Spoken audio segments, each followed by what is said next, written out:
Hello everyone. सभी को नमस्कार है, सभी को वेलकम है एवरीबॉडी इन द क्लास। सो आज हमारा लेक्चर नंबर 4 होगा जिसमें हम इलेक्ट्रिक डाइपोल मूवमेंट और इसका डिटेल इलेक्ट्रिक फील्ड पोटेंशियल, अगर डाइपोल को हम इलेक्ट्रिक एक्सटर्नल इलेक्ट्रिक फील्ड में रख दें और उसके बाद उसमें टॉर्क के क्या लगेगा, हमें कितना वर्क डन करने पड़ेगा किसी डाइपोल को रोटेट करने के लिए इलेक्ट्रिक फील्ड में, और फोर्स बिटवीन टू डाइपोल क्या होगा अगर एक्सियल में रखे हो इक्वेटोरियल में रखे हो। और इसके बाद हम देखेंगे टाइम पीरियड क्या होगा अगर किसी डाइपोल को हम इलेक्ट्रिक फील्ड में थोड़ा सा डिस्प्लेस कर दे तो टाइम पीरियड ऑफ ऑसिलेशन क्या होगा, और फोर्स बिटवीन टू डाइपोल क्या होता है, general formula for electric dipole, general formula for potential of a dipole. इन सबको लेके आज डिटेल वे में बहुत अच्छे से हम समझने की कोशिश करेंगे।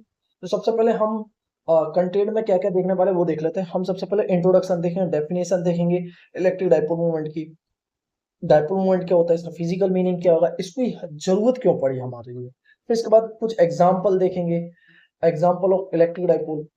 फिर इसके बाद हम electric field due to dipole at axial equatorial point इनके डेरिवेशन देखेंगे और इससे रिलेटेड इंपॉर्टेंट पॉइंट्स देखेंगे। इसके बाद electric field at the equatorial point पे देखेंगे और इसके बाद इनका कंपैरिजन करेंगे।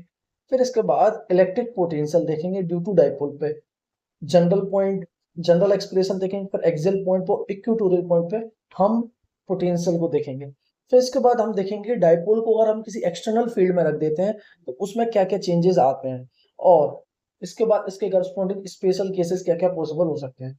फिर हम किसी डाइपोल को अगर इलेक्ट्रिक फील्ड में रखा हुआ है तो हमें उसको रोटेट कराने के लिए कितना वर्क डन करना पड़ेगा, वह वर्क डन स्टोर हो जाएगा किसमें, पोटेंशियल एनर्जी के फॉर्म में। हम उसको भी डिस्कस करेंगे डिटेल में और उससे रिलेटेड स्पेशल केसेस क्या क्या हो सकते हैं। अब इसके बाद फिर हम स्टडी करेंगे फोर्स बिटवीन टू डाइपोल्स।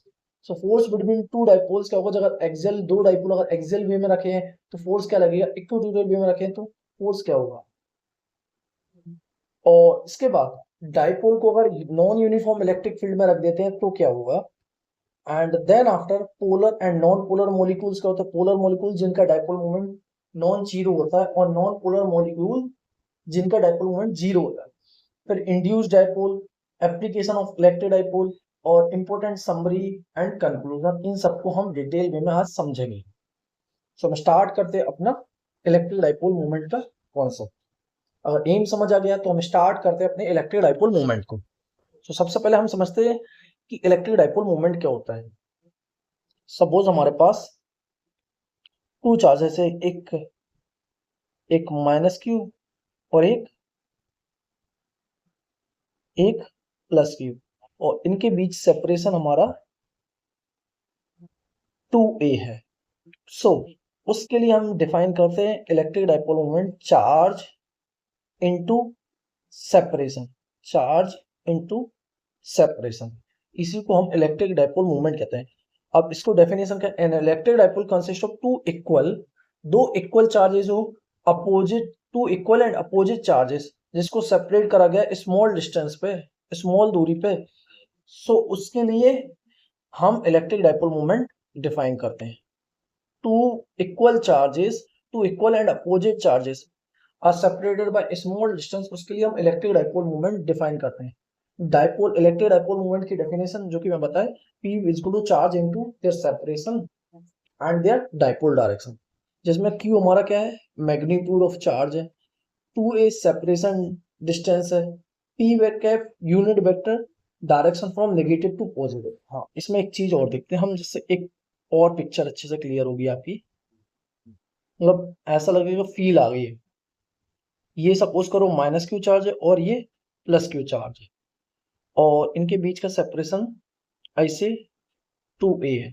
सो डाइपोल मूवमेंट कहाँ से कहाँ तक हुआ, नेगेटिव से पॉजिटिव की ओर, ये डाइपोल मूवमेंट का डायरेक्शन होता है। डाइपोल मूवमेंट का डायरेक्शन नेगेटिव टू पॉजिटिव। और इसके बाद इसकी यूनिट की बात करें तो हमें पता है चार्ज की यूनिट क्या होता है, कूलम, और डिस्टेंस की यूनिट क्या होती है, मीटर। डिस्टेंस की यूनिट क्या होती है, मीटर। अब इसके बाद इसके फिजिकल मीनिंग की समझते हैं। सो इलेक्ट्रिक डाइपोल मोमेंट क्या रिप्रेजेंट करता है, separation of positive and negative charges. So electric dipole moment represent करता है separation of positive and negative charges.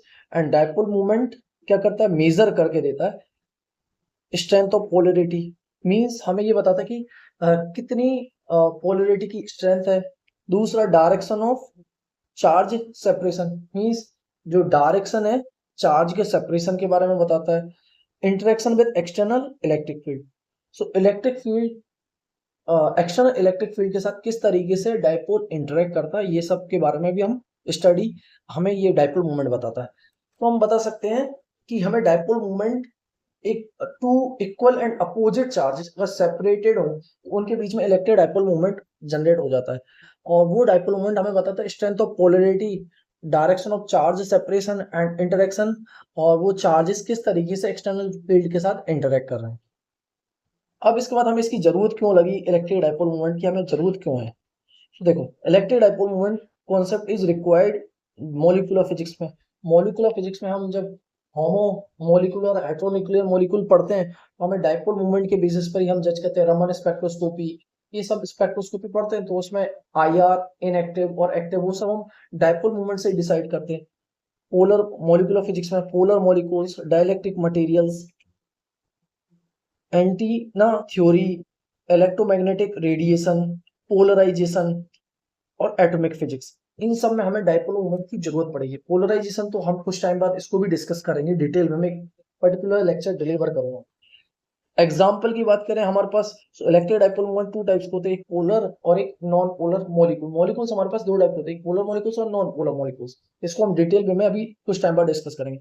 HCl molecule, water molecule, NH3, parallel plate capacitor and molecular polarization, ये सब example है electric dipole moment के। जो Raman spectroscopy based है ना हमारे CB रमन साहब, उन्होंने ये इलेक्ट्रिक डायपोल मोमेंट के कॉन्सेप्ट पर ही तो हमारी ये CB रमन इफेक्ट को एक्सप्लेन करा है। अब इसके बाद हम डिस्कस करते हैं electric field due to dipole. Electric field किस तरीके से वेरी करती है ड्यू टू डायपोल। अब हमारे पास दो पॉइंट हो सकते हैं इलेक्ट्रिक डायपोल की मदद से हम स्टडी करने के लिए। देखो मैं एक, कई बार ये डाउट आता है, जैसा हमें पता है ये डायपोल मोमेंट ऐसे, दिस इज हमारा डायपोल मोमेंट। एक तो हम एक पॉइंट ये हो सकता है और एक पॉइंट ये हो सकता है। एक्सियल पॉइंट पे this is our axial point, इसको हम एक्सियल पॉइंट कहते हैं, और ये हमारा इक्वेटोरियल पॉइंट बोलेंगे। सो electric field at the axial point पे हम फाइंड करें या फिर electric field at the equatorial point पे फाइंड करें। सो electric field on the axial line system की डिस्क्रिप्शन की बात करें हम, so point P on a dipole exist dipole axis at a distance r from the centre. देखो इसका diagram मैं प्लॉट करता हूँ। जैसे हमारे पास ये प्लस, एक मिनट सॉरी, ये हमारे पास -q चार्ज है और ये +q चार्ज। ये एक्सियल डिस्टेंस इस पॉइंट P पे हमें इलेक्ट्रिक फील्ड फाइंड करनी। इनके बीच का सेपरेशन ये O सेंटर हो जाएगा और इनके दोनों के बीच की दूरी क्या हो जाएगी, 2a हो जाएगी। और सेंटर से इस पॉइंट P की दूरी हम कह सकते हैं R हो जाएगी। सो +q चार्ज से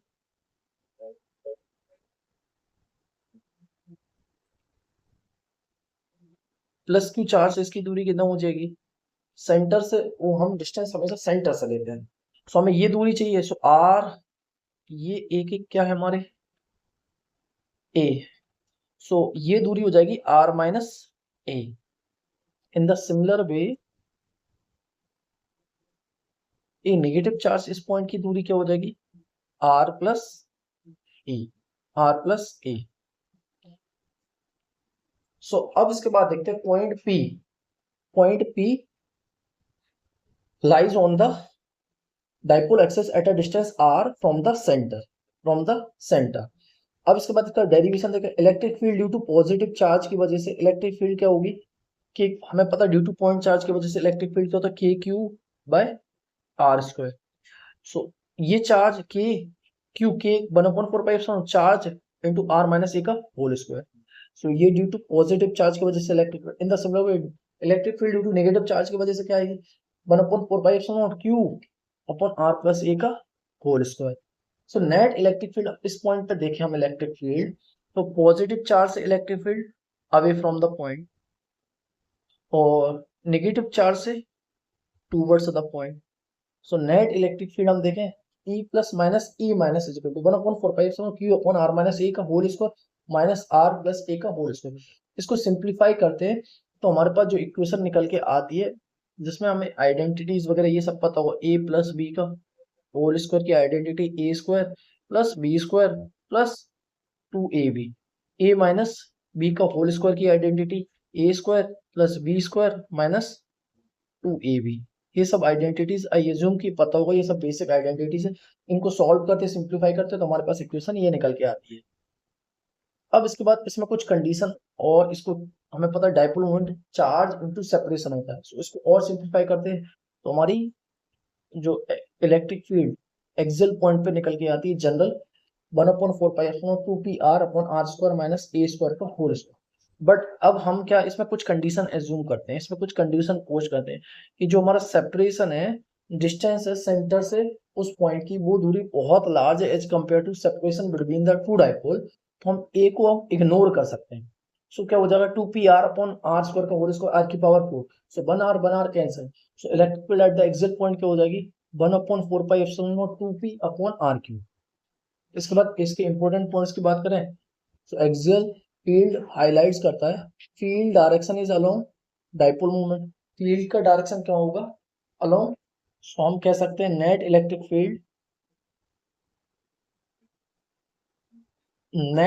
फील्ड इसी डायरेक्शन में होगी, नेट इलेक्ट्रिक फील्ड इसी डायरेक्शन। सो इससे हम कंक्लूड कर सकते हैं कि field direction is along the dipole. Axial point पर फील्ड का direction along the dipole direction में ही होता है। Field distance decreases as 1/r³ and strong near dipole, means field decrease करती है विद द 1/r³ पावर, और स्ट्रॉन्ग होती है जब फील्ड नियर डाइपोल, अगर डाइपोल के पास हो तो डेफिनेटली फील्ड स्ट्रॉन्ग होगी। अब इसके बाद electric field on equatorial line, electric field on equatorial line के लिए एक minute sorry, electric field on equatorial line, so इसके लिए भी हम ग्राफ ड्रॉ करते हैं जिससे अंडरस्टैंडिंग अच्छी होगी।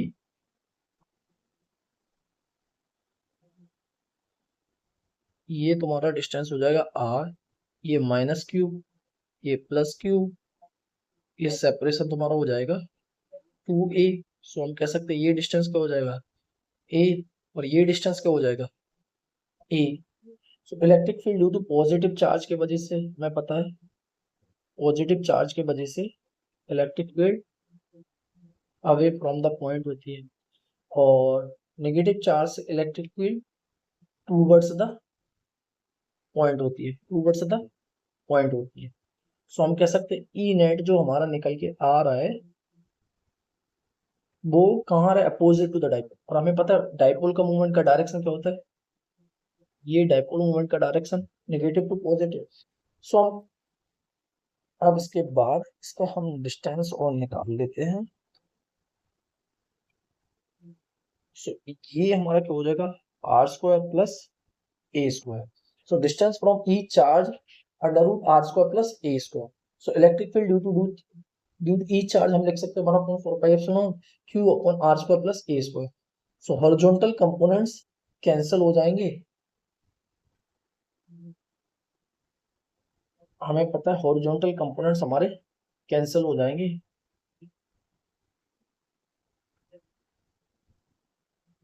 और vertical components horizontal point P lies on a bisector, so electric field due two point charge हम लिख लिया, हॉरिजॉन्टल कंपोनेंट्स कैंसिल, सो वर्टिकल कंपोनेंट्स ऐड हो जाएंगे।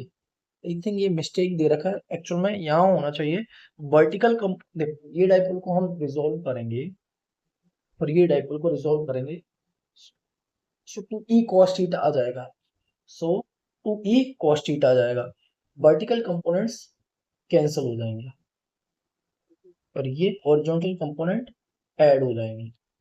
So resultant E equatorial is equal to 1/4πε0 p/r² minus a square की power 3/2। So for r is very very greater than a, electric field at the equatorial point पे, जैसे एक minute, equatorial point पे 1/4πε0 p/r² plus a square की power 3/2। और अगर short dipole ले लेते हैं हम, शॉर्ट डाइपोल के लिए electric field at the equatorial point क्या आएगी, short dipole, short dipole. Short dipole के लिए कंडीशन क्या है कि आर जो कि डिस्टेंस हम सेंटर से लिए वो बहुत ज्यादा होना चाहिए as compare to distance between the dipole. So 1/4 P by R Q. अब इसके बाद इंपॉर्टेंट पॉइंट क्या है इसमें, यही सबसे की और बहुत इंपॉर्टेंट पॉइंट है कि जो डायरेक्शन ऑफ इलेक्ट्रिक फील्ड होता है इक्वेटोरियल पॉइंट पे वो अपोजिट होता है, अपोजिट होता है, opposite to the dipole moment. हमें पता है डाइपोल का moment along negative to positive, but equatorial point पे जो इलेक्ट्रिक नेट इलेक्ट्रिक फील्ड निकल के आती है वो अपोजिट होती है डाइपोल मोमेंट। अब इसके बाद इसका एक जनरल फॉर्मूला भी मैं बता सकता हूँ आप लोगों के लिए जिससे और आसान हो जाए। जनरल फॉर्मूला, जनरल फॉर्मूला जो हमने एक्सियल और इक्वेटोरियल पे पढ़े हैं ना, वो सब इसी में कंक्लूड हो जाएंगे। हम कह सकते हैं इलेक्ट्रिक फील्ड क्या हुआ, K P by R cube under root 1+3 cos square theta, 1+3 cos square theta. So axial point पे हमें पता है एक्सियल, एक्सियल पे theta is equal to 0 degree, theta is equal to 0 degree. So electric field at the axial is 2 kp by R cube. And equatorial point पे यहाँ theta is equal to 90 degree होगा। So electric field at the equatorial point is kp by R Q, kp by R Q. ये तुम्हारा equatorial point है। अब इसके बाद इससे कंपैरिजन कर लेते हैं जिससे हमें और इजी हो जाए स्टडी करना axial point. So axial point पे direction along the dipole moment, equatorial point पे opposite to the dipole moment. Magnitude की बात करें 1/4 pi epsilon naught 2p by r cube, equatorial point पे 1/4 pi epsilon naught p by r। Relative strength axial point पे strong होगी और equatorial point पे half of axial, half होगी axial की। अब इसके बाद जनरल, अब इसके बाद हमें चाहिए electric potential. So now electric potential due to dipole discuss करते हैं। So electric potential due to dipole, तो जनरल एक्सप्रेशन, जनरल एक्सप्रेशन ऐसा है कि डाइपोल मोमेंट वहां रखा हुआ है और this is our general point. ये डाइपोल मोमेंट पी वेक्टर है, ये मेकिंग एंगल थीटा।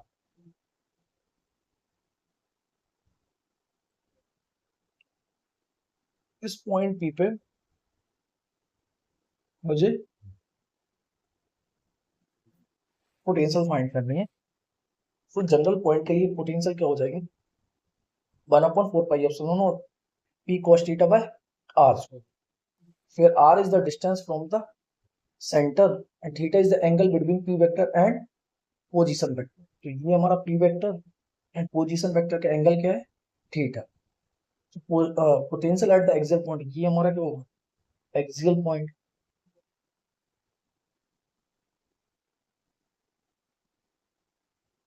ये हमारा क्या होगा, equatorial point.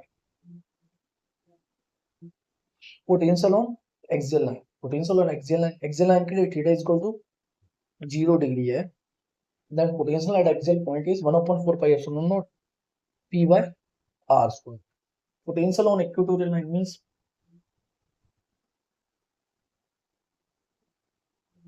you are finding potential at this point. This is minus q, this is plus.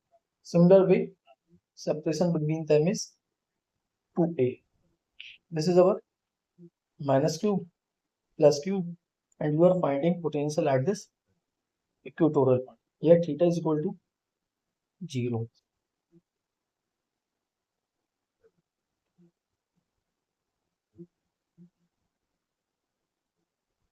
Here theta is equal to 90 degree. Cos 90 0. So potential at equatorial point is 0. Now हम next study करेंगे dipole को अगर हम किसी external field में रख देते हैं तो क्या बिहेवियर करता है।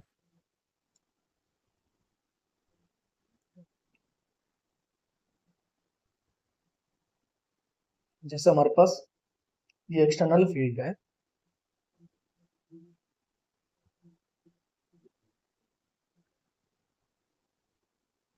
किसी डाइपोल को और किसी हम एक्सटर्नल फील्ड में रख देते हैं, ये माइनस क्यू है, ये प्लस क्यू, और separation 2a. Suppose dipole placed in a uniform electric field, angle between p vector and e vector is theta. So force on charges create a torque. जो force जो charge पे लगता है वही क्या करता है, टॉर्क प्रोड्यूस करता है. पॉजिटिव चार्ज पे फोर्स क्या लग रहा होगा, क्यू ई, और इस पे फोर्स कहाँ लग रहा होगा, माइनस क्यू ई वेक्टर. और ये हमारी सब क्या है, इलेक्ट्रिक फील्ड लाइंस. इसी से ये क्या होगा, ये रोटेट करने की कोशिश करेगा, ये एंगल थीटा होगा. सो ये डाइपोल क्या करेगा, try to rotate like this, try to rotate, इसी से टॉर्क आता है. Angle between P vector and E vector is theta. ये हमारी इलेक्ट्रिक फील्ड है, पी वेक्टर, ये हमारा P vector and E vector making angle theta. So force on charge creates a torque. जो फोर्स क्रिएट होता है वो क्या जनरेट करता है, टॉर्क, जिसको टॉर्क की वैल्यू क्या आती है, पी ई साइन थीटा या फिर पी क्रॉस ई या फिर P E sine theta. Vector form भी लिख लेंगे. अब इसके बाद इसके फिजिकल की मीनिंग की बात करें हम टॉर्क की. So torque tends to align dipole along electric field direction. Means torque की हमेशा कोशिश होती है कि वो फील्ड के डायरेक्शन में अलाइन हो, मींस स्टेबल कंडीशन में रहे या potential energy minimum. So torque tends to align dipole along electric field direction. इसके स्पेशल केसेस की बात करें, यहाँ theta equal to zero, so torque become zero. और स्टेबल इक्विलिब्रियम, जहां टॉर्क जीरो होता है वहां स्टेबल इक्विलिब्रियम. अब अगर theta is equal to 180 degree रखें, सो torque again comes out to be zero. ये क्या है कंडीशन, अनस्टेबल इक्विलिब्रियम की. If theta is equal to 90 degree, then torque maximum comes out to be, torque maximum is PE. So potential energy of a dipole, so potential energy of a dipole को हम क्या define कर सकते हैं, work done in rotating the dipole through an angle D theta. Means हमें कितना work done करना पड़ेगा किसी डाइपोल को मूव कराने के लिए in an external electric field. वह वर्क डन स्टोर हो जाएगा in the form of potential energy. So work done in rotating the dipole through an angle D theta is dw equal to tau D theta and tau is pe sin theta d theta. So potential energy is equal to minus pe sin theta d theta. इसको integrate करते हैं, so minus pe sin theta means p minus pe cos theta. So vector form हम कह सकते हैं u is equal to minus p dot e vector, u is equal to minus p dot e vector. Special cases की बात करें हम, so theta is equal to 0 degree, means dipole moment तो align है इलेक्ट्रिक फील्ड डायरेक्शन में. So potential energy minimum होगी और dipole stable condition में होगा. Minimum energy and dipole in stable condition. When theta is equal to 180 degree, तो ये unstable equilibrium हो जाएगा और टॉर्क की वैल्यू प्लस पीई आ जाएगी जो कि हमारी मैक्सिमम एनर्जी. अब इसके बाद नेक्स्ट टास्क है, हमें डिस्कस करना है फोर्स बिटवीन टू डाइपोल. दो डाइपोल अगर आपके सामने रखे हुए हैं,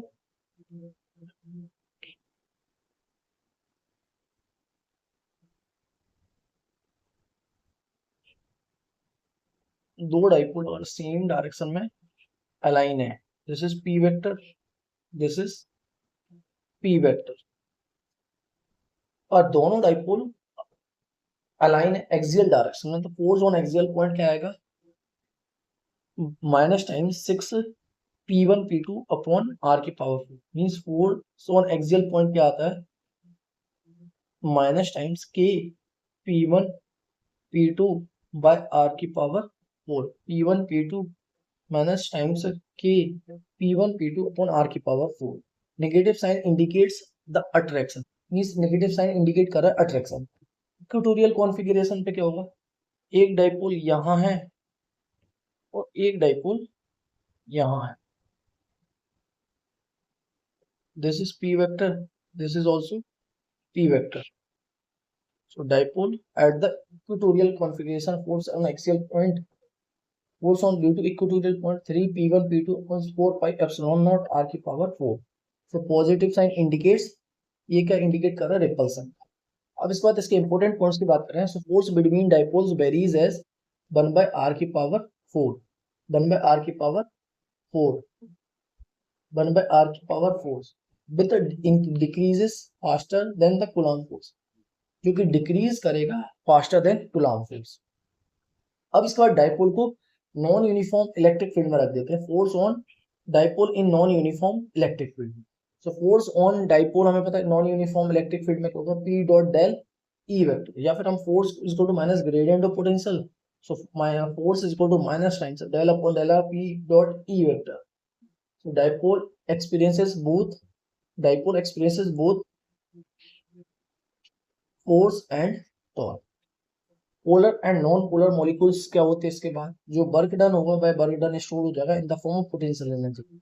इसको पोटेंशियल एनर्जी का फॉर्मूला डिफाइन करते हैं ना, minus P E cos theta one minus cos theta to.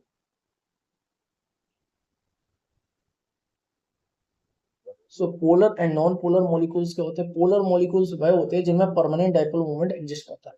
Polar molecules are those molecules in which their permanent dipole moment is present. Example HCl, H2O, and H3. और non-polar molecules no permanent dipole moment is present. जिनमें permanent dipole moment नहीं होता, कुछ समय के लिए होगा फिर कुछ समय के बाद चला जाएगा. Example O2, N2, CO. अब इसके बाद एक और हमें पढ़ना induced dipole. So external electric field induces dipole moment. जो external electric field apply करते हैं उससे induce हो जाता है dipole moment. So P equal to alpha E. E is equal to alpha E, where alpha is polarizability. इसके बाद application की बात करें इलेक्ट्रिक डाइपोल मोमेंट की, मॉलिक्यूलर फिजिक्स में इसका यूज करते हैं. मॉलिक्यूलर फिजिक्स तो इसी का बेस है. Microwave ovens, radar system, antenna theory, polarization of dielectric, communication engineering, electro optics, capacitor system वगैरह में इसका रिगरसली यूज करते हैं. अब इसके बाद इसकी इंपॉर्टेंट समरी देख लें हम. So dipole moment P is equal to charge into surface at axial point पे 1/4 pi epsilon naught 2p by r cube and force on equatorial point 1/4 pi epsilon naught p by r cube. Dipole moment potential की बात करें, dipole moment due to axial and equatorial point at general point 1/4 pi epsilon naught p cos theta by r square. Tangent नहीं, torque हमारा क्या होगा, P E sine theta. Potential energy minus P dot E vector या फिर U is equal to minus P E cos theta. Force between two dipoles is inversely proportional to 1 by r की power 4. So हम इधर से conclude कर सकते हैं electric dipole moment is one of the most fundamental concept in electromagnetism. ये explain करता है मॉलिक्यूलर इंटरेक्शन को, पोलराइजेशन को, डाइलेक्ट्रिक बिहेवियर को, इलेक्ट्रोमैग्नेटिक रेडिएशन और रेडिएशन एंड एटॉमिक स्ट्रक्चर. जो इलेक्ट्रोमैग्नेटिक रेडिएशन है और एटॉमिक स्ट्रक्चर है वो एकदम ये पोलराइजेशन पर ही बेस्ड है. आई होप कि लेक्चर अच्छा लगा होगा, और जहाँ कहीं भी डाउट्स हो तो मेरे से पर्सनली भी डिस्कस कर सकते हैं और यूट्यूब चैनल पे भी डिस्कस कर सकते हैं. जहाँ पे आप कमेंट्स करिए, मैं डेफिनेटली उसका रिप्लाई करूँगा. और वन मोर थिंग, आप टेलीग्राम चैनल ज्वाइन कर लें, वहाँ सभी लेक्चरों की लिंक्स, डिस्क्रिप्शन और पीडीएफ वगैरह वहीं सभी अपलोड होते हैं. और प्लीज़ लाइक और सब्सक्राइब करें मेरे यूट्यूब चैनल को, शेयर करें सभी फ्रेंड्सों के साथ, सो दैट उनको भी फायदा मिले और वह भी अपनी प्रिपरेशन को अच्छा बना सके. So we will meet very soon in the next lecture. Keep it up, take care, bye bye.